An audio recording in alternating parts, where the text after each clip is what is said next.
जय श्री कृष्णा। राधे राधे। कैसे हैं आप सब? उम्मीद करती हूँ बहुत अच्छे होंगे। अगर हमारी वीडियो पसंद आ रही हो तो वीडियो को एक लाइक ज़रूर किया करें और चैनल पर पहली बार विजिट कर रहे हैं तो सब्सक्राइब भी कर लीजिएगा विद बेल आइकन, ताकि आने वाली वीडियो का नोटिफिकेशन आपके पास समय से पहुँचता रहे।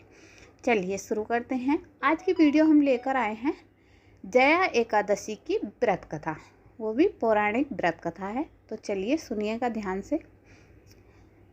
पद्म पुराण में वर्णित इस एकादशी की कथा के अनुसार देवराज इंद्र स्वर्ग में राज करते थे और अन्य सब देवगण सुखपूर्वक स्वर्ग में रहते थे। एक समय इंद्र अपनी इच्छा अनुसार नंदन वन में अप्सराओं के साथ विहार कर रहे थे और गंधर्व गान कर रहे थे। उन गंधर्वों में प्रसिद्ध पुष्पदंत तथा उसकी कन्या पुष्पावती और चित्रसेन तथा उनकी स्त्री मालिनी भी उपस्थित थे।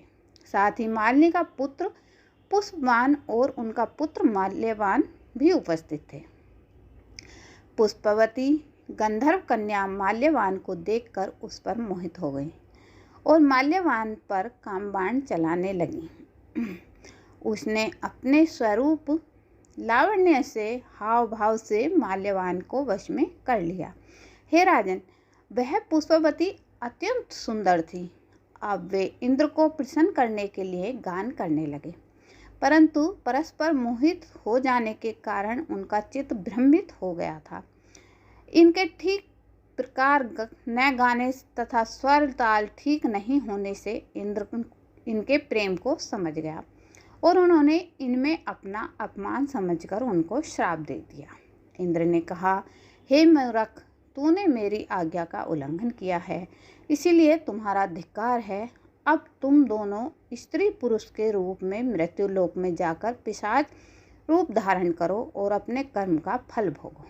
इंद्र का ऐसा श्राप सुनकर वे अत्यंत दुखी हुए और हिमालय पर्वत पर दुखपूर्वक अपना जीवन व्यतीत करने लगे। उन्हें गंध तथा स्पर्श आदि का कुछ भी ज्ञान नहीं था। वहाँ उनको महान दुख मिल रहे थे। उन्हें एक क्षण के लिए भी निद्रा नहीं आती थी। उस जगह अत्यंत शीत था, इससे उनके रोंगटे खड़े रहते और मारे शीत के दांत बजते रहते थे। एक दिन पिशाच ने अपनी स्त्री से कहा कि पिछले जन्म में हमने ऐसे कौन से पाप किए थे जिससे हमको यह दुखदायी पिशाच योनि प्राप्त हुई है। इस पिशाच योनि से तो नरक के दुख सहना भी उत्तम है, अतः हमें किसी प्रकार का पाप नहीं करना चाहिए। इस प्रकार विचार करते हुए वे अपने दिन व्यतीत कर रहे थे।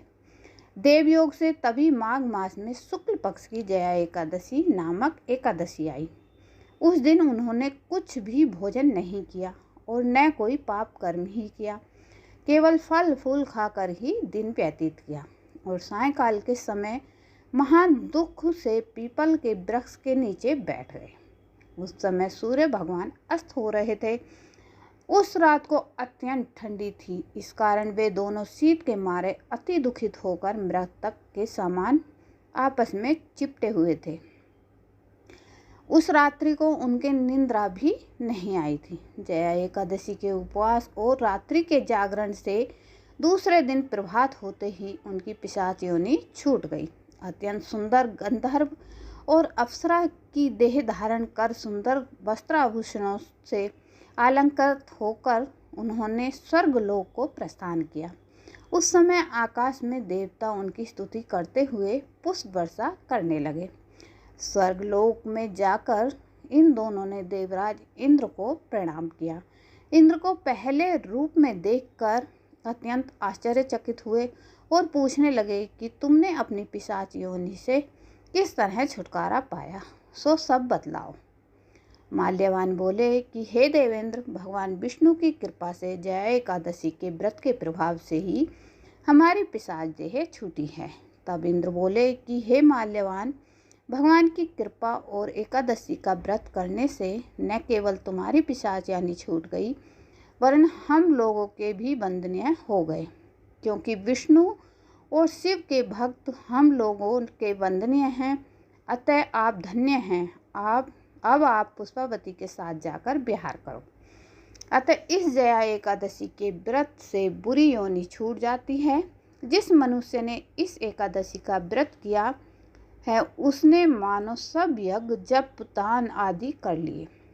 जो मनुष्य जया एकादशी का व्रत करते हैं वे अवश्य ही 1000 वर्ष तक स्वर्ग में वास करते हैं।